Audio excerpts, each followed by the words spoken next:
Hi there. Welcome back to InvestHer podcast. I'm Anne Ravanona, your host and funding friend, and I'm so glad you're here. InvestHer podcast exists for one reason: to share the real, unfiltered stories of funded women founders, investors, and ecosystem changemakers from around the world, and to give them the visibility and airtime they deserve. Because here's what we know: women are building extraordinary businesses, and yet their stories are still too often missing from the conversation. We're here to change that. Every episode, I sit down with someone who's in the trenches of building, funding, or backing women-founded ventures. And we talk about the real stuff, the pivots, the rejections, the fundraising lessons nobody tells you about, and the wins, because there are plenty of those too. Now, I can't wait for you to hear this. Let's dive in. Most people still talk about investing in women as a nice to have or a side play in the name of diversity. Pierre Rolin sees it for what it really is: a massive market disconnect and one of the biggest arbitrage opportunities of our time. After 4 decades in global real estate, building foundations and backing underserved talent, Pierre founded Ankh Impact Ventures to do something radical in its simplicity: deploy permanent, patient capital into first-time women founders and fund managers who are solving our most urgent problems, from climate resilience and smart cities to conscious consumer products, health, and the future of work. In this conversation, we dive into his Philanthrocapitalism thesis, the 3 pillars he looks for in every deal, and real stories from portfolio companies like Kind Designs and Breakthrough that show exactly why betting on women isn't charity. It's smart, future-proof investing. Let's step into Pierre's world and see how one investor is quietly helping to rewrite the rules of venture capital, one woman-led company at a time. Enjoy. How are you, Pierre? Thank you so much for taking your time to be with us today. Only for you during my holiday offline period. I am hot. I'm in the south of Spain, and I'm sure everyone else is feeling the enormous climate change issues. Absolutely, and that's why we need more people like you investing in solutions to help that. So that's really good. Absolutely. Cool. So maybe to get us started, could you tell our listeners one fun fact about you, Pierre, to warm us all up? Well, I was an actor and a singer, and also a child model from the age of 4 till about the age of 10, and was very involved with Radio Quebec Canada, also English Canadian and international commercials and singing, and also some acting. And that's something that's long gone, many decades ago. But it was certainly fun.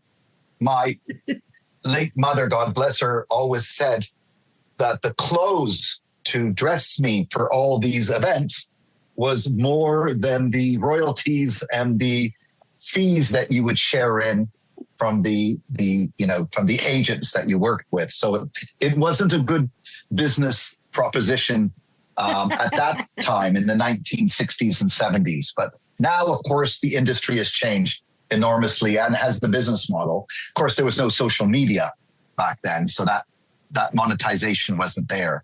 So that's probably as fun as I can think of at this time. I love it. That's a really, really fun fact. I had no idea, and I love it. So thank you for and that probably explains part of your, I want to say, stage presence, your ease of speaking and communicating with people and getting through. So that's great. That I think I'm just making that assumption. So let's kind of dive in a little bit more into your background and why you started AIV. Now, just let's give people a heads up. I want people to understand, our listeners to understand, how you made the shift from 40 plus years in real estate into impact investing, because they're very different worlds. Can you tell us a little bit about that shift and why you made that shift?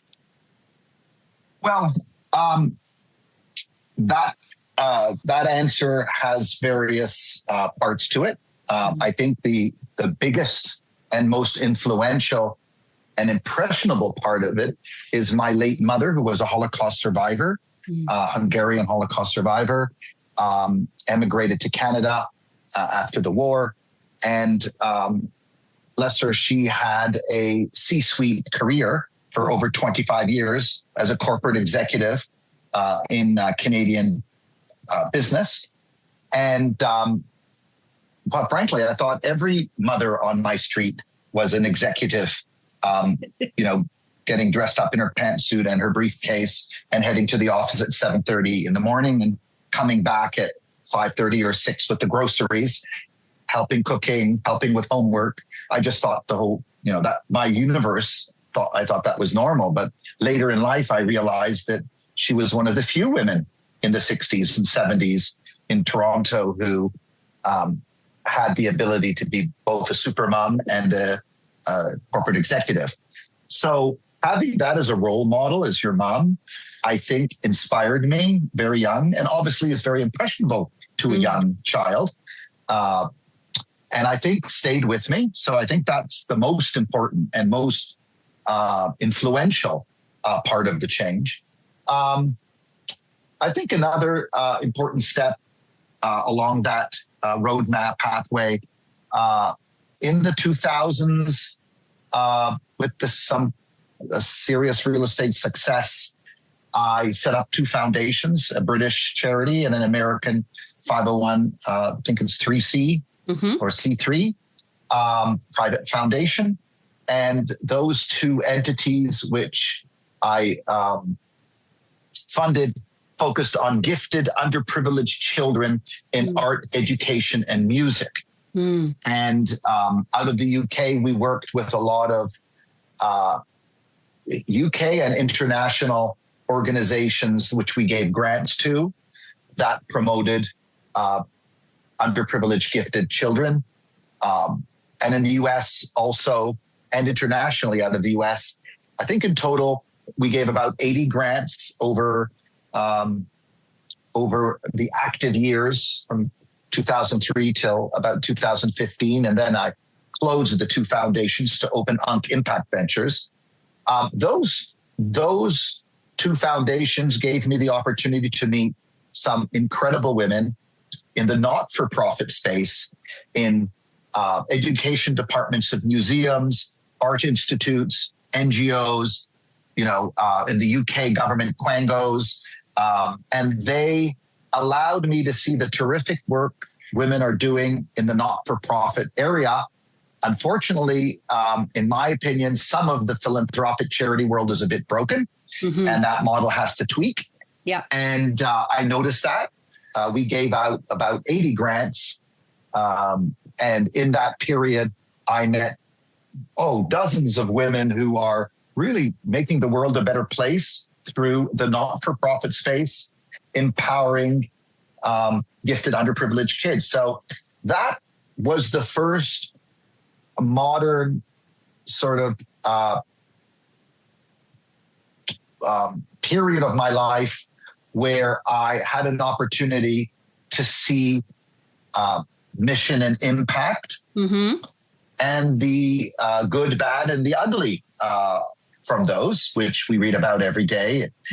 And then I think through some life changes and personal,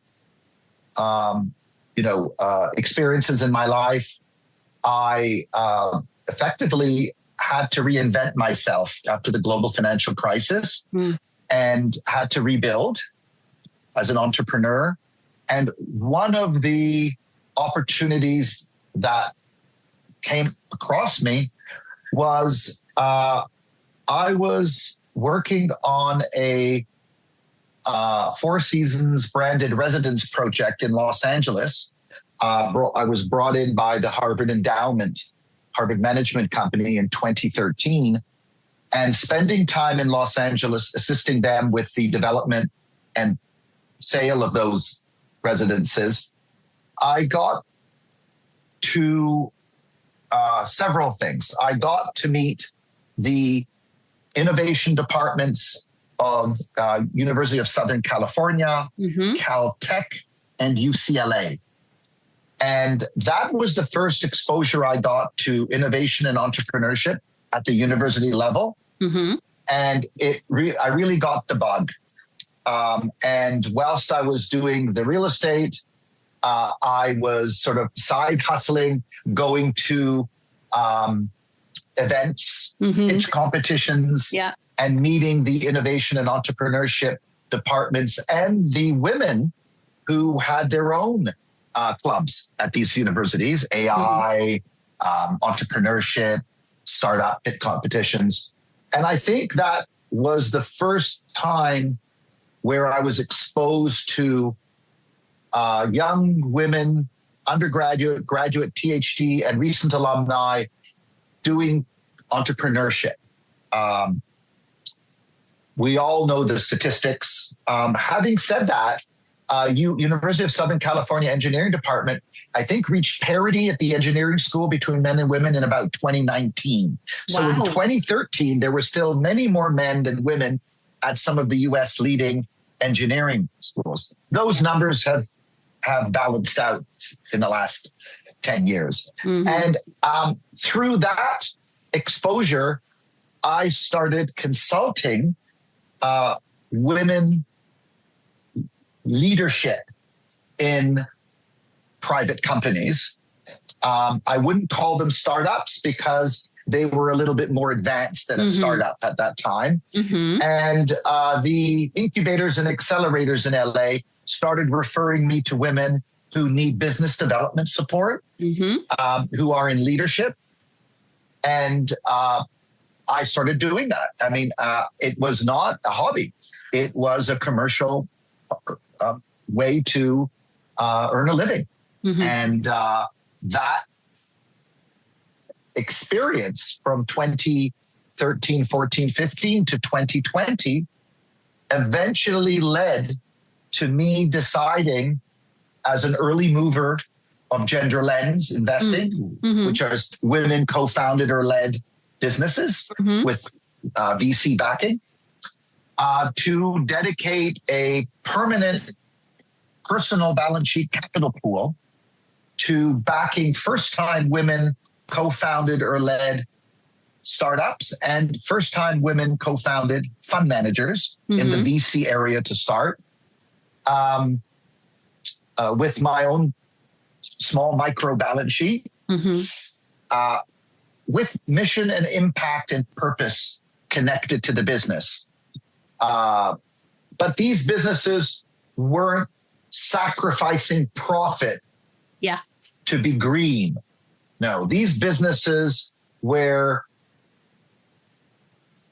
profit first, which is also mission and impact driven. Okay? So there's no discount for or loss for green and mission and impact. And I'm so glad you say that, Pierre. That is so important for our listeners and for people to hear, because, you know, so often people who don't know a lot about the Gender Lens space, they kind of think, oh, it's the woman thing. It's good. It's a bit of DEI, a bit of image building. Oh, here we'll see. But it's like, no, you're clearly saying this is a business opportunity and you spotted it early. It's interesting. We both did around 2013. That's when I set up Global InvestHer, and I said, I want to focus on the women too. So we had the lightning bolt at the same time in different parts of the year, of the country and the world, I should say.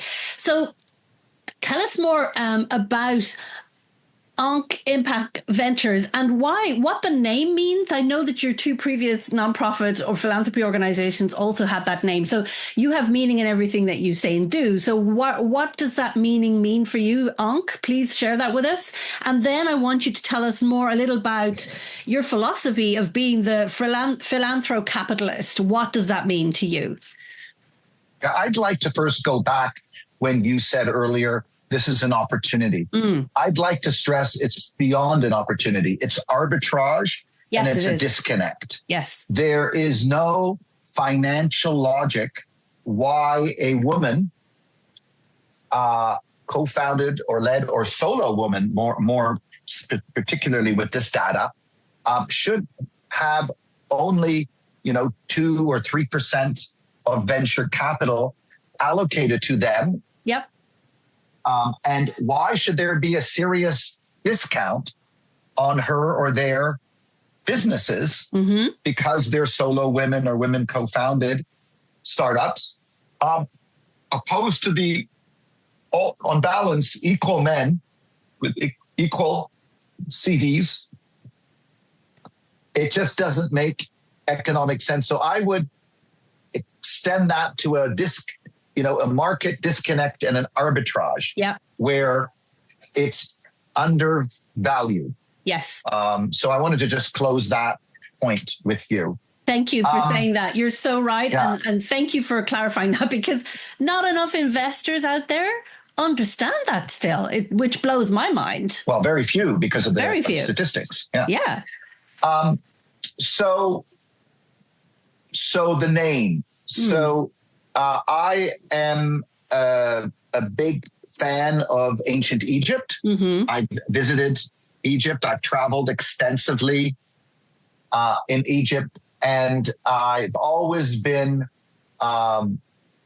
transformed and immensely impressed with the grandeur, the sophistication, the symbolism, the mystery of what we still don't understand in modern technology and modern academia, with what and who these people were to build some of the artifacts and monuments that were built in gigantic form of almost perfect precision and mathematical symbolism. So the reason I chose the name Ankh, as you know, Ankh, the Ankh is an ancient Egyptian symbol. It is purported to be one of the 20 oldest recorded symbols in the world. No one knows where it originally came from, who exactly invented it or coined it. And we don't know exactly for sure what it means. But through recording and modern analysis and translations and interpretations and some decoding, it is believed to be a very important symbol linked to the pharaohs, relating to everlasting life, a key to transformation, manifestation, harmony between masculinity and femininity, which the ancient Egyptian were very adamant about. I'm sure you've seen the large, gigantic statues of Egyptian pharaohs and the queens arm in arm. Yep. Showing harmony, equality, and yin-yang support, for each other. It is linked to the goddess Isis. We think it's linked to Osiris, the star Osiris. That's a whole different discussion, much, much more analytical. But most importantly, the harmony between masculinity and femininity, and the key to opening up opportunity and manifestation, I think, are the ones that are most relevant to the reason I named the initiative Ankh Impact Ventures. So the Ankh representing the harmony and the key and good fortune, impact representing purposefulness and intentionalness, and ventures representing technology, innovation, new things, and technology. So when you put it together, it's quite a powerful combination of different words and different meaning. So that's I think the I love it. That's the short abbreviation. The short abbreviation. And you know what? I love. When you look back on this video, you're going to see what I'm going to say now. Your face just lit up when you started to speak about the symbolism and Egypt and what this means to you, you just beamed.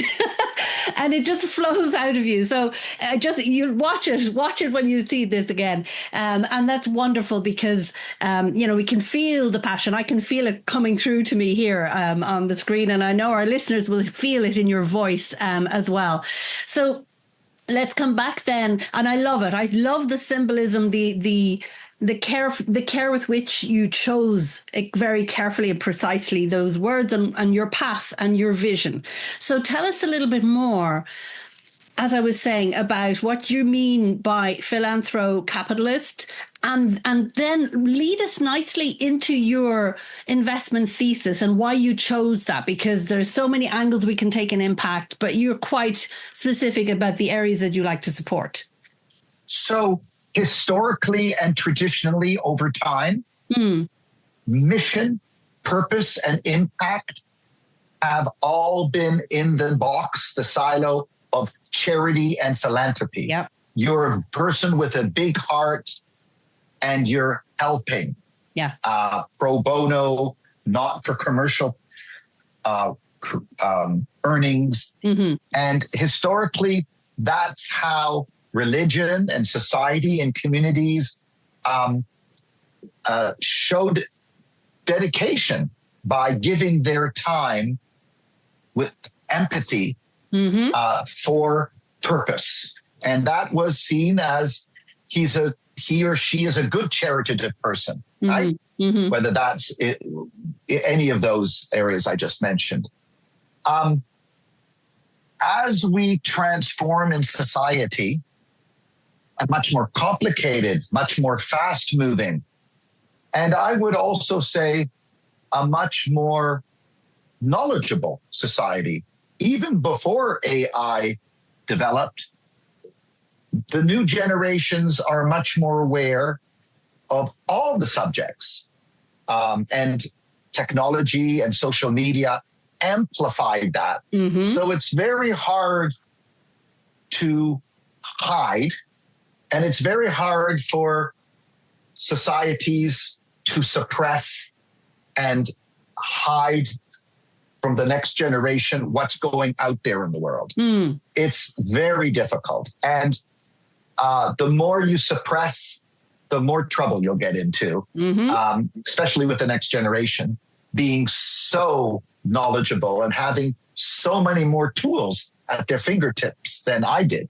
When I was 10 or 15 or 20, I had to go to libraries. Libraries were a big thing. I had my library card and I went to research and I would go on microfiche. And I was almost an investigative journalist of some informal type to get things where there still would be a lot of secrets. Secrets are much harder today to hide the fingerprint. Yeah. And the signature of those secrets. It's very difficult to have something self-sustaining that nobody knows about. Certainly much harder than in the past. So as part of that background, in order to scale and in order to have intentionality and purpose and mission, to the future consumers of the world, you have to have both. You have to have the innovation, science, and technology, and you have to have mission, purpose, empathy, and intentionality for people to really think you have an authentic product or service or offering. You can't pull the wool over their eyes.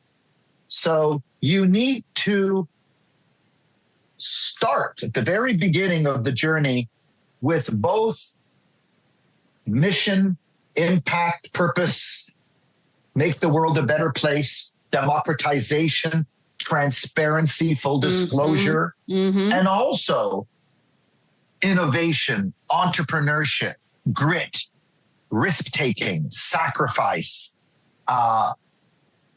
try and try again if you fail. You have to include both of those camps. And that's why I guess there's a philanthrocapitalist venture approach to this. There really should be no philanthro. The other bits should be part of it. But in order to explain to readers and listeners, that's how you have to lay it out to them. So they better understand the two different parts to this, right? And Ankh Impact Ventures is one of the early movers of the gender lens thesis, and one of the early movers since probably 10 years in identifying a business model where we have three pillars. The first and most important is the woman agent of change. These are women who usually have gone through adversity in life, themselves or their most inner surroundings, family, friends. That could be medical, that could be psychological, that could be environmental. There are many ways in which you face adversity. And that experience then gets channeled into pillar 2, which is identifying a societal issue that needs to change and change rapidly, or else we will get into big problems. And we'll be the last generation to have the chance to change some of these things. And then the third is the science and technology to measure and scale. And when you mix those three together, you get a very powerful recipe for potential success. Very intentional, very empathetic, extremely personal. With a mission. And some of the companies which we could mention today, I can take you quite, deep into the backstory, why they fit very nicely into my investment thesis. Real quick, Anne here. InvestHer Summit 2026 is coming to Paris in October, connecting global scaling women entrepreneurs with investors, corporates, and others to scale faster. Save 20% with early bird tickets at investhersummit.com. That's summit.com. Before we do dive into two of the companies that you have invested in, for those listeners who don't know you yet, can you just call out, you've mentioned the three pillars, can you call out the kind of 6 SDG areas that you are part of your investment thesis, the type of entities? It's 17 UN Sustainable Development Goals. But the 6 that you invest in, those ones. Okay, so those are investment sectors. So we started back in 2020 with, I would call it conscious consumer. Those are all the things around the consumer sector that are, have conscious issues about them. Right? That could be supply chain, policing or issues, ethical, moral issues, or regulatory issues, depending on which jurisdiction around the world. That could be the tech of the consumer side, not the brand or what's around it, but the technology of it, or the biology of it. That could also be included. And that could be the fashion, design, innovation, material, smart material of it. It can take many forms. So that's the consumer sort of sector. Then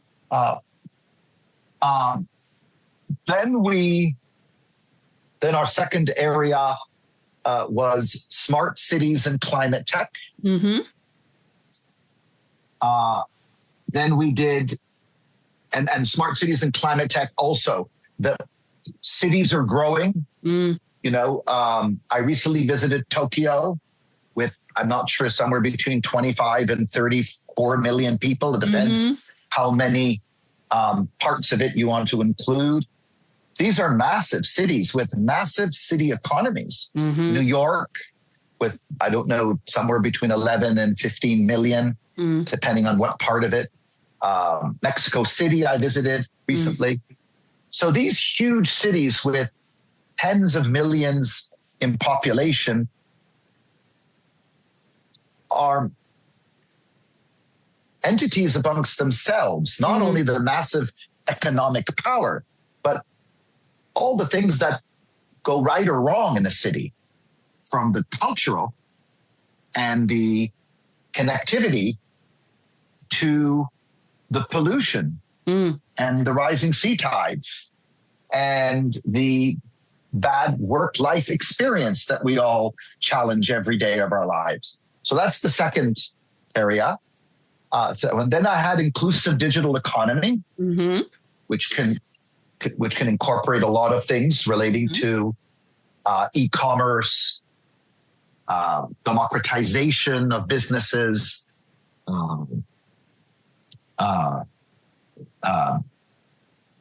digitalization, monetary technologies and crypto, and new forms of blockchain. Then we did art and culture tech, and art and culture tech really resonates with all the innovation technology around art and culture. So it's not actually investing in a painter or a Broadway show, but it's investing in all the technology around an artist and its art technology, and all the technology around a Broadway show or a West End theater show in the UK. But art and culture is a hugely important area. Then we have quantum technologies, which is probably the most challenging one to identify women. Yeah. Deep tech, quantum, AI, that whole area, I've had some challenges in identifying first-time women founders in those areas. Oh gosh, I'm not sure. Did I miss one? Healthcare and life sciences. Healthcare and life sciences. Thank you very much.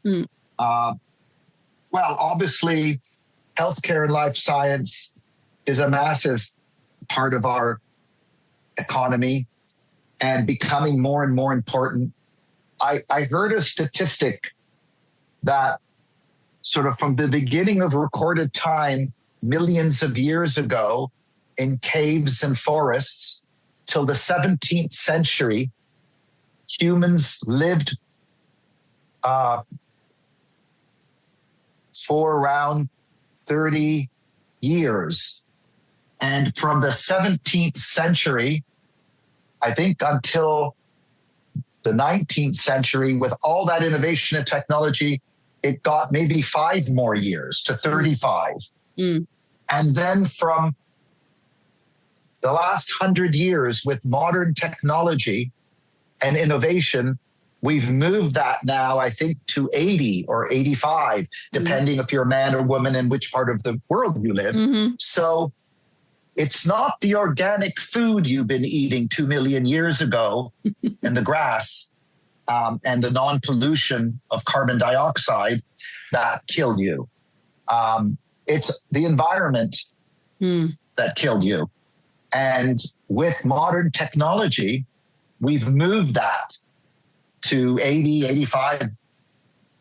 And all the money that's being spent, and now with AI and quantum, that there are, mega trends, prediction people that say we will soon be at 120 lifespan. Our children, will live to 120 with I know the modern technology of AI and quantum. Yeah.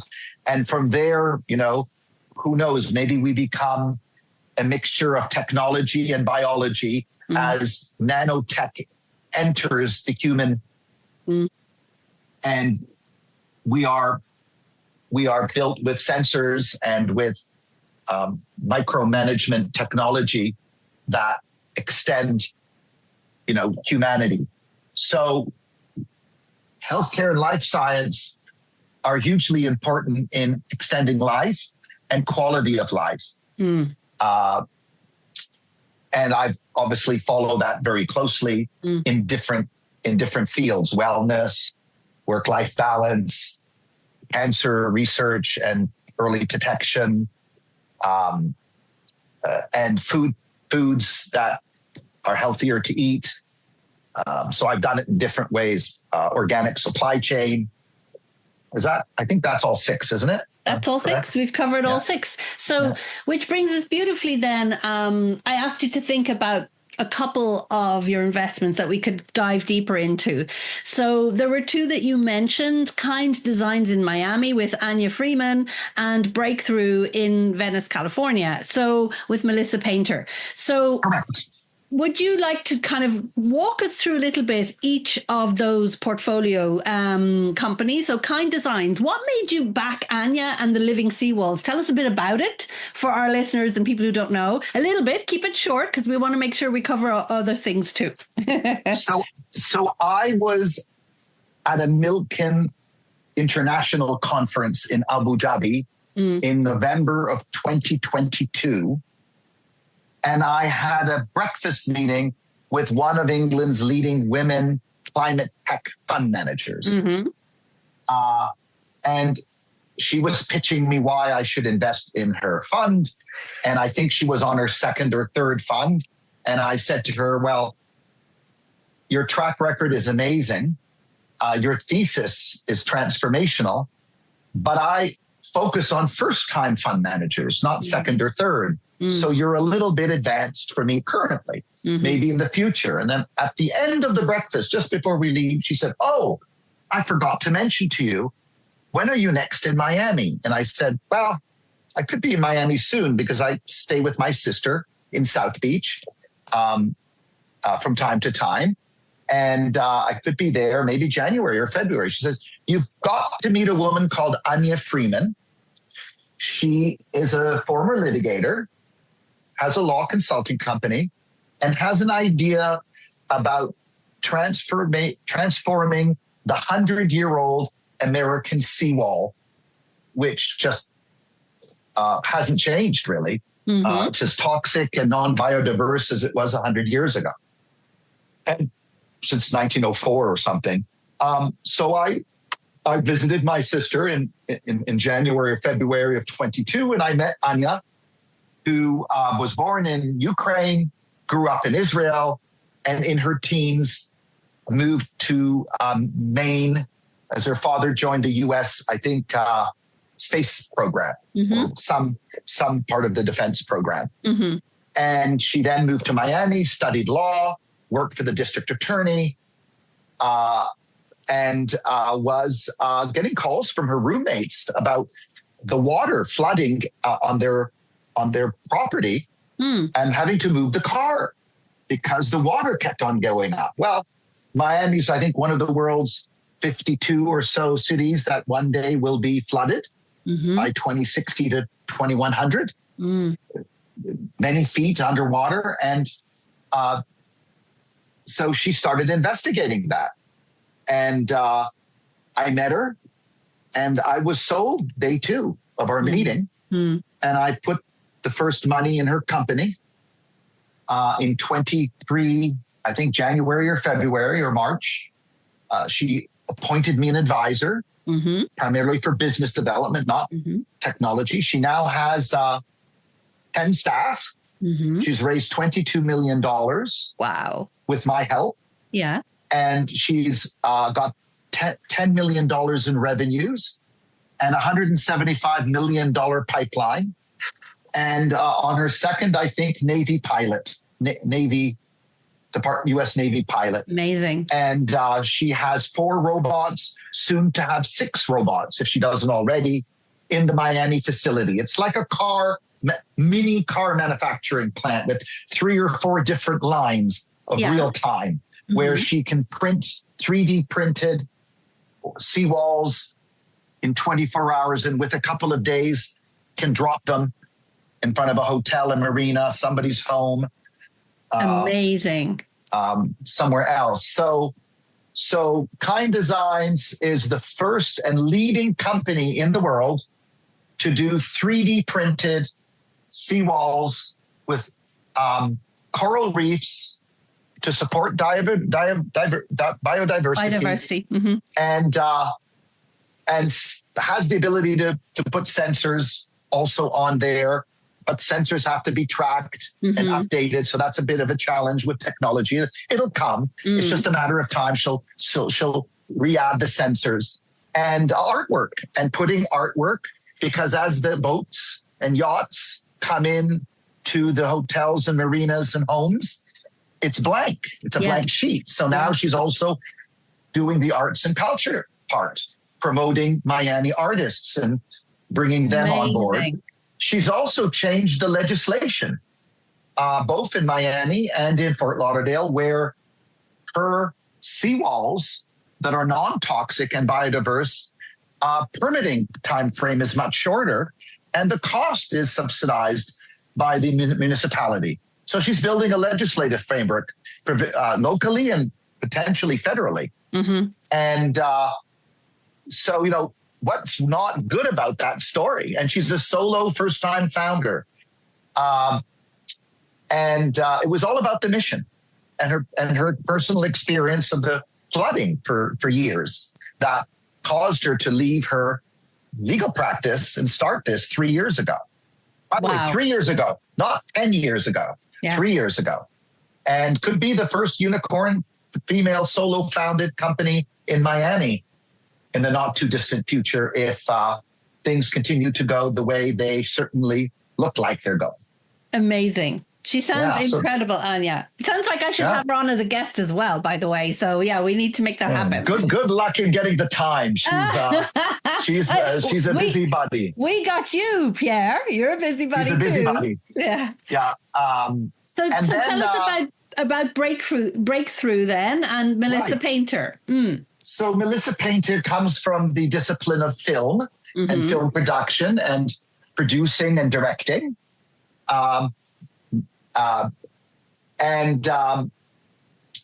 When COVID hit, she realized that more people are sitting on their sofas, kitchen chairs, doing probably more cooking, probably more drinking, and probably less sports, I would imagine, on all fronts.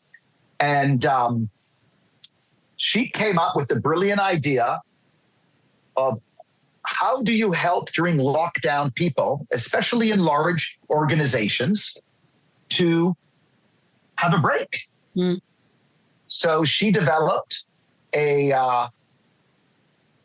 two things. She developed a desktop and a projector, and now in a public space platform to assist employees of companies who, by the way, spend 7 hours a day sitting and doing digital tech.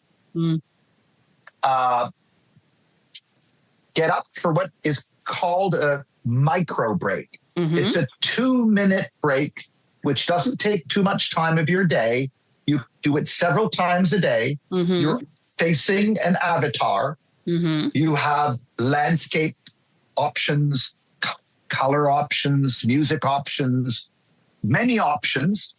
And one of the places it sits is on Microsoft Teams. Cool. And apparently 11,000 Microsoft employees use Breakthrough micro breaks, and 45,000 organizations. So I was an early investor. I don't think I was the first there, but I was one of the first. And she appointed me an advisor for business development.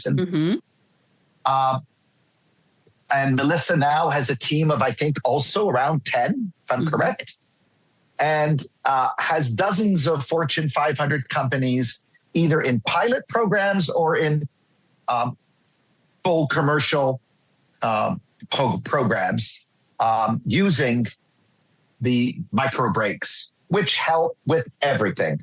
Less accidents, more concentration, more bursts of energy, mental wellness. There are all kinds of studies with leaders in those disciplines that have written about breakthrough and the benefits, both physical and mental and practical, driving and walking and working. So that's another one. And also on projector and now in public spaces. That's so great. I mean, yeah. And, because we do need to move more. And it has been said that sitting is the new smoking. It's just so bad for our health. We need to take those micro breaks for all the benefits that you just shared. It's absolutely vital. So I want to kind of help our listeners and viewers learn more about how you analyze a potential investment. So what do you look for a founder in the very first meeting, Pierre? The first time you meet her, what is it that you're looking for? Unfortunately, with COVID in 2020 and 21 and parts of 22, those were more video calls than they were in-person meetings. So a little bit much more challenging in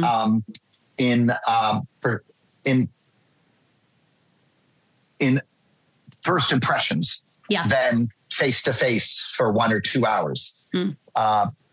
Putting that aside, as a first-time founder, backer, and first-time fund manager backer, coming in at the earliest stage of their businesses, you have to see character. The IP and the business model will change and pivot. So you have to put more emphasis on the individuals or the individual and the mission, the journey, the grit, the sacrifices they're willing to put in, their personal experiences. And does that individual have what it takes through this difficult journey to survive and get through what they call the valley of death? The pre-seed, seed, late stage, going into what they refer Series A. That valley of death where 80, 90% of all startups, maybe more, die for one reason or another. But whatever the reason is, they die. And the company doesn't make it. So you want to be in that 5, 10, 15, 20%, especially with the statistics we spoke about earlier for solo founded businesses. I mean, if I went to Anya or Melissa back in 20, whatever it was, 22 or 23 and said, do you know women only get, do you know that white women, only get 2.5% of funding as a sole founder, like you, Anya and Melissa, and your chances of failure are, according to data and statistics, 90+%, you're going to die. The business is going to die within the next 2, 3, 4 years. They don't want to hear that. No. They want to hear about all the things that could go right for them to be a very successful business and potentially, as they say, unicorn. That's what they want to hear. All the things that'll go right, not all the things that go wrong, and all the. So don't bother to give them all that stuff. And if I see a potential roadmap and pathway for a first-time founder with those characteristics and personal experiences that they can channel that mission and personal experience into their businesses, then a little kind of, little radar goes bing. And I felt it. I said the day I met Melissa Painter, I told her I'm investing. Even before she did my investment questionnaire. We still did all that. So did Anya, but I said I'm investing. Same with Anya. Second day, I think I told Anya I'm investing. And I'll be her first investor. So I think, especially with solo women, first-time founders and fund managers too, it doesn't take you a month to figure it out. It takes you the first meeting or second to see if they have what it takes to deal with all those challenges. So I think that's the thing I wanted to come across to you with, to say it's less about the business and the business plan and the MVP and the IP you're trying to prosecute, and it's more about the individual or individuals at that first time founder. Very early stage, not early stage. Very, very. And like, do you always do follow-on rounds with all of your investments, Pierre, or does it depend? So as a micro investor without aggregated capital, generally I don't. Most of the time I'll do pre-seed, friends and family, angel, and then sometimes I'll do another small ticket in the second round. But that's it. Generally, it's 2 rounds.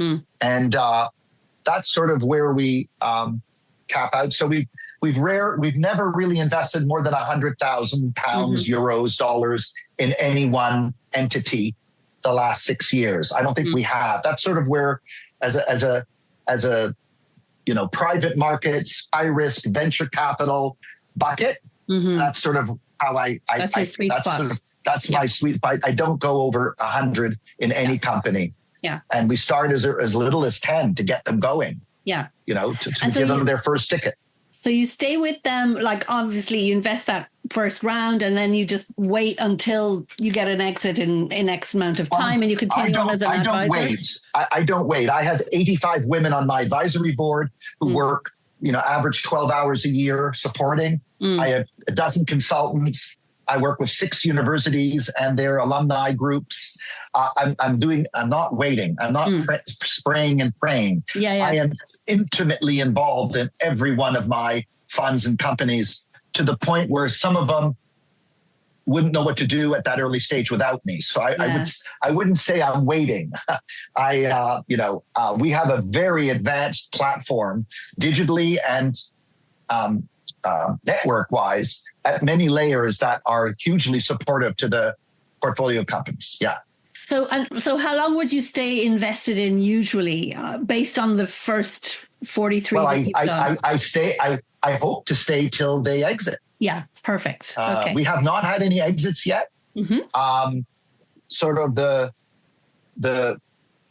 herd is sort of moving to Series A now. Yeah. Pre-seed, seed extension, pre-A, and now the early 20, 21, 22, 23 companies with the COVID challenges. The herd, the cohorts are now slowly doing. Next year, there'll be a lot of A's and a couple of B's. So we're moving out of that early stage, and you'll probably see a few announcements during 27 and 28 of Series A and Series B's raised by these companies.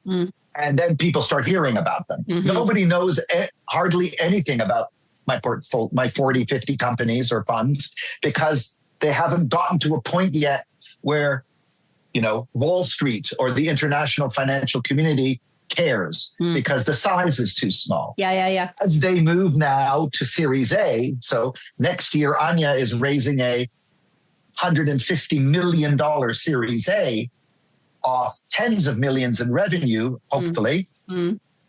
I think the world will know. Sit up and take notice. Yeah. Take notice, because that's the first step to unicorn. Once you close that 150, you're nothing is guaranteed, but you're now a validated institutional entity with economies of scale, tens of millions of revenue, and local, regional, and federal legislative rules changing that you're a part of. And of course, when you get government contracts, whether they're military or civilian, it's still a significant game changer. So these companies now, I would say my pre-seeds and in my funds, they're also in the same situation. The bulk are moving to now A and B in 27 and 28. Some will do A's this year, but a lot of them are doing A's and B's next year. So the portfolio moves to a different place than when I started in 2021, 22 now. Now we have more mature companies with a dozen or 2 dozen staff and revenues growing at 10x a year, in some cases 20x a year, which is huge from a very small, to condition that from a very small base, you know. I don't know if it'll stay at 10 or 20 times a year when they have hundreds of millions of revenue. I'm not sure about that, but certainly from zero to tens of millions in the early stage, that is where some of them are going. But more importantly than all that, look what Melissa Painter's doing, helping employees of large corporations like Microsoft, giving them the opportunity to have these micro breaks, helping them with their daily routine, helping them with work-life balance, helping them with mental health, wellness. It's as important, the impact and the mission, as the money. Yeah. You know? Yeah. It's together. They're equal. Yeah. It's not one or the other, or the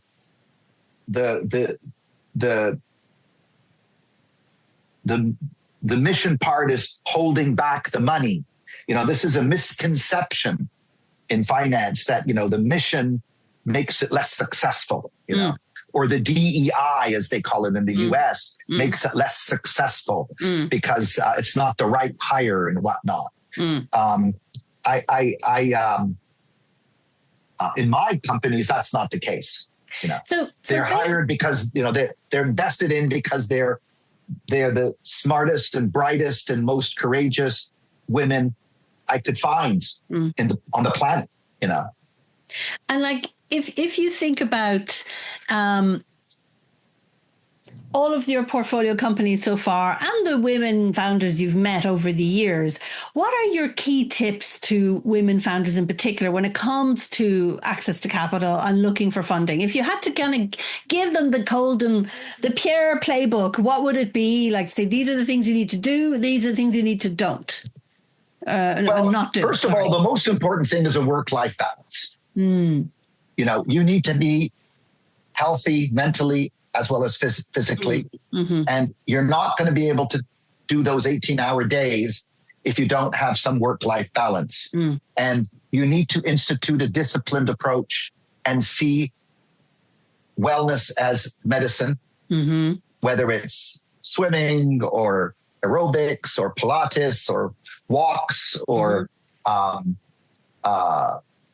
family time or religious time or community time. You need to add those elements into it from the very beginning. If you don't, it's a recipe for disaster. So the first and most important is work-life balance. Whatever those are, different people have different availability. And some of them is just walking in a public park for 2 hours or an hour and a half each day while you listen to podcasts and music. And that's me. Yeah. It's literally that. So that's number one. Yeah. The most important, in my opinion. And then obviously, in terms of success, there are 5 or 6 things that they should be doing. Definitely, they should look for non-dilutive grants. They should try and get into pitch competitions. It's amazing who sits in the audiences, by the way. Everybody kind of pushes and laughs a little bit about these little pitch competitions, but you can't imagine the billionaires and institutions and foundations who have scouts sitting in it's. I bring in my country, Canada, where, you know, we have hockey scouts. You can't imagine in which small community the most important teams have hockey scouts looking for that 5, 6, 7, 8, 9, 10-year-old player.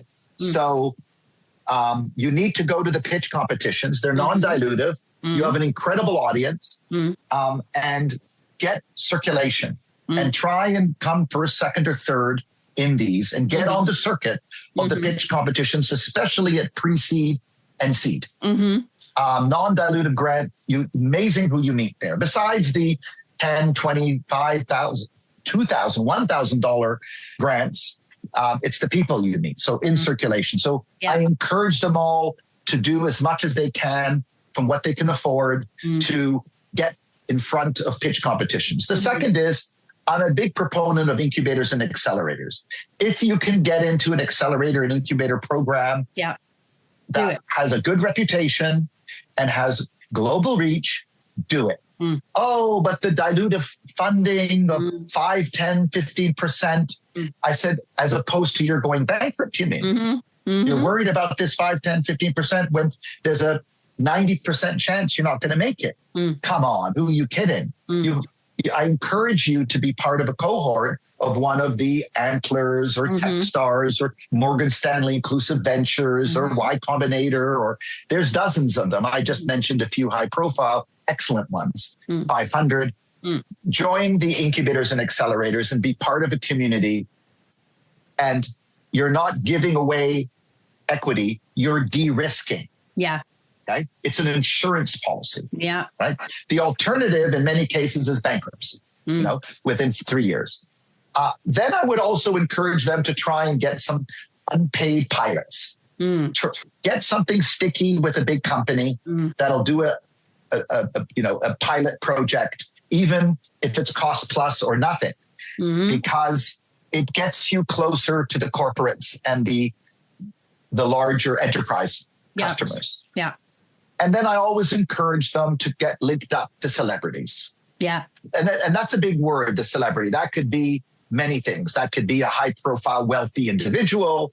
That could be a former person from the arts or the sports or politics, or get close to a very good reputational person of high billboard status and try and get them involved in your business and support it in some way or form, to invest in it and support your business or the vehicles that they work around. There's a lot of other vehicles these higher profile individuals work around, and get close to those, And then I also suggest them to knock on the doors of the angel networks, of the whatever schools you went to, try and reach out to their alumni networks and angel funds that are linked there. The city that you're from, look at the angel networks in your city,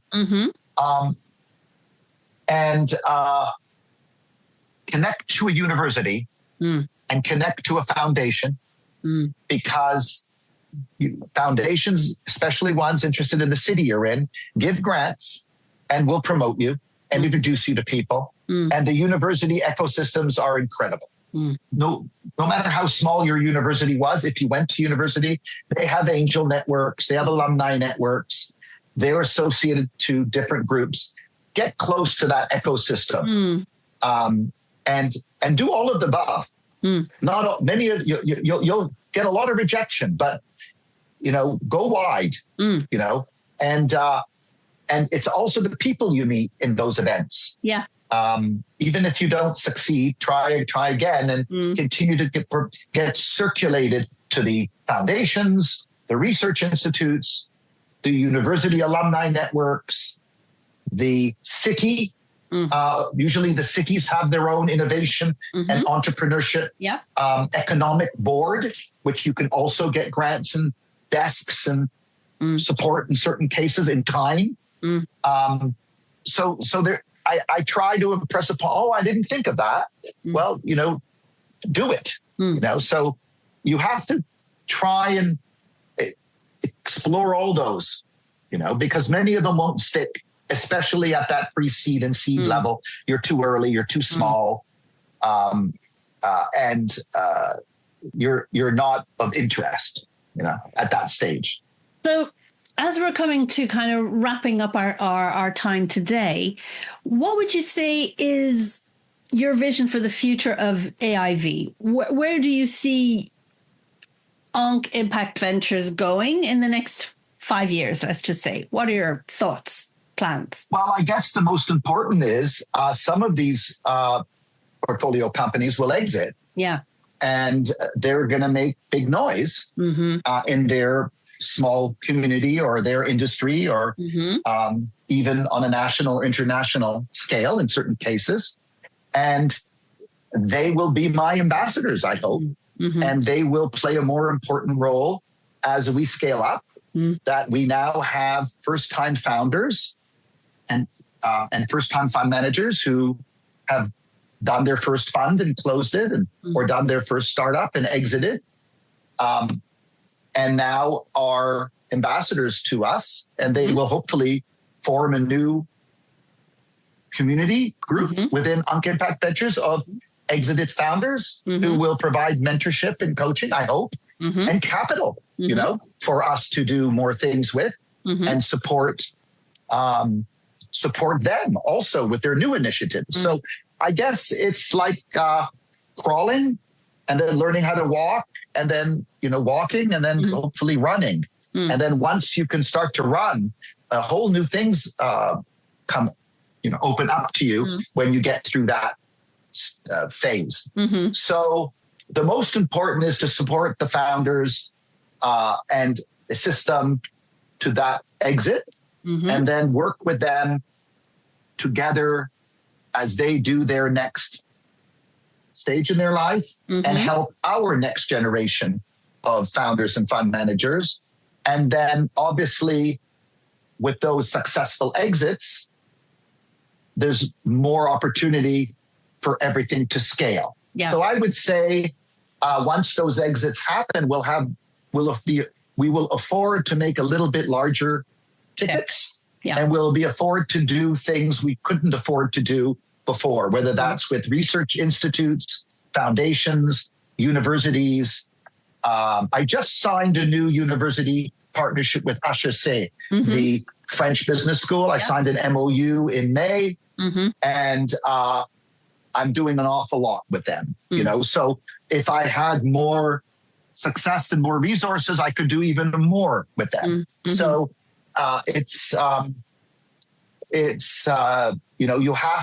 you can't cut corners. You have to go through the steps. You have to wait. You have to evolutionary process. It's not fast money. It takes time. From the time you invest in a first-time founder to exit can be 10 years. So it's patience. So it's not fast money. It's intentional money. It's hopefully ethical and moral, and it's hard work. And that always takes a little longer when it's correct. So 5 years may be too short. I think maybe if you said to me, where do you see things in 10 years? I'd say that's really when it's a whole different state. But 5 years, we're still plugging away at getting to Series A, B, C, D, and working with more universities. We're now, I think, have 7. We work with Imperial College, University of East London, Cambridge in the UK, Princeton, Stanford, California State, Berkeley, and we're talking to other university clubs and women communities and business schools and engineering schools about empowering women entrepreneurs.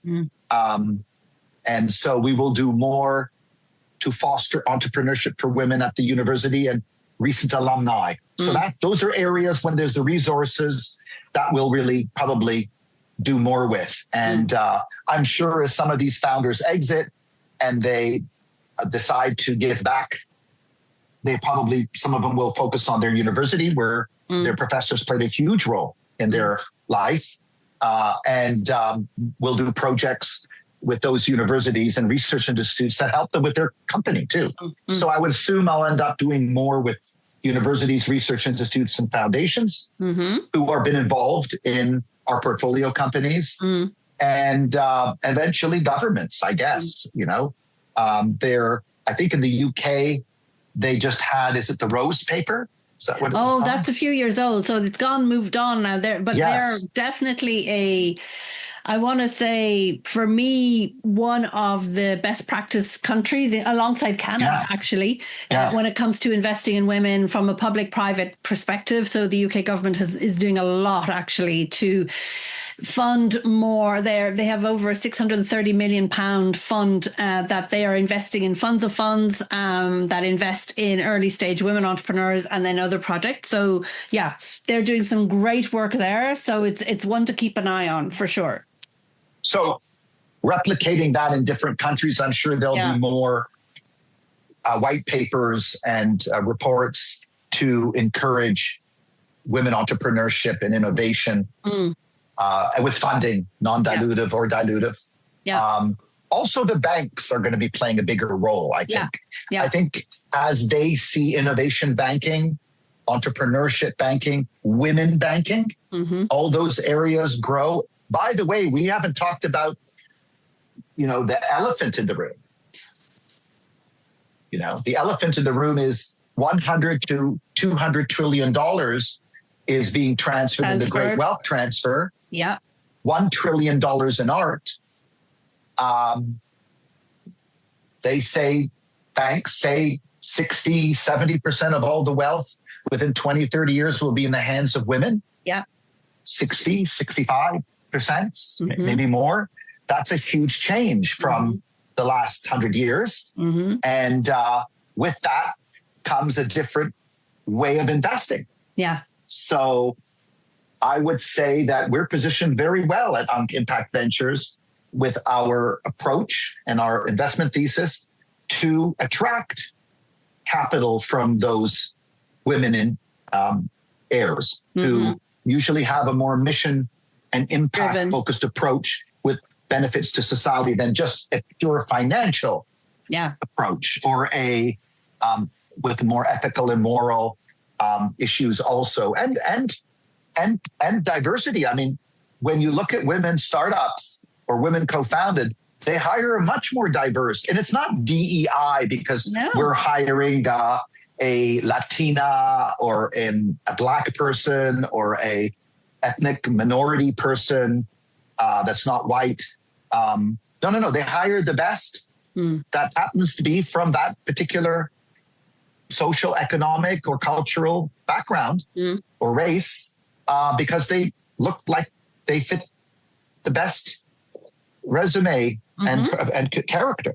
So it's not DEI. It's the women are hiring a diverse workforce because it is better for the business. Yeah, with better talent, which results for surely, definitely in more success. Yeah, and we didn't really talk about that, but that is an important distinguishing factor that women are more mission focused, hire a diverse, are more conservative, more responsible with the money, and are more intentional. These things all will play a role when that $1 to $200 trillion gets inherited in the great wealth transfer. Those things will end up, it'll be a tsunami, actually, what's going to happen in 10 or 20 years.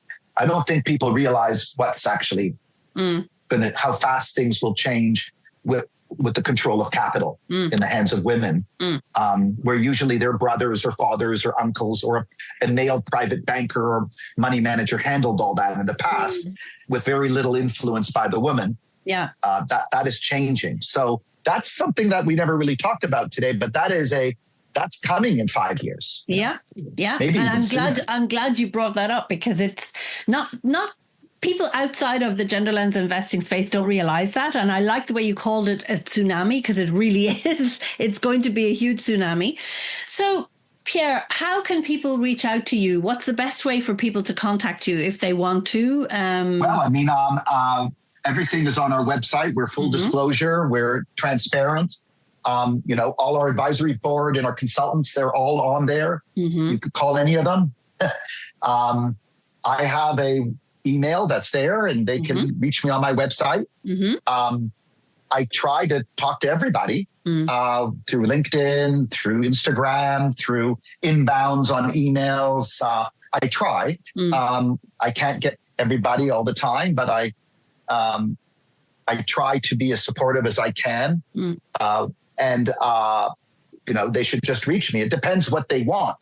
I can't provide all the solutions, but I try to be as helpful as I can and point them in the right direction with limited capital and a very intentional, sharp focus and thesis. I don't fit everybody's capital. And by the way, it's two ways. It takes two to tango. Yeah. They don't want to always have me as an investor, and I don't always want to have them as a portfolio company. So I get rejected as much as they get rejected. It's not a one-way traffic. It's two-way traffic, right? Yeah. So what would be your last message, your parting message to our listeners today? I would say innovation and venture entrepreneurship is going to be a bigger slice of the global economic growth pie. It's going to create more jobs. It's going to give more opportunity. So whether you're an angel investor, a fund manager, a entrepreneur, you should be more open to looking into this sector and getting involved in some form, whether you're a mentor, whatever that hat you wear, you should get more involved because it's going to have a bigger impact to the benefit of society as there's more innovation and entrepreneurship by women joining the entrepreneurship workforce. So get involved in whatever way you can. I love it. What a great and uplifting way to end our conversation today.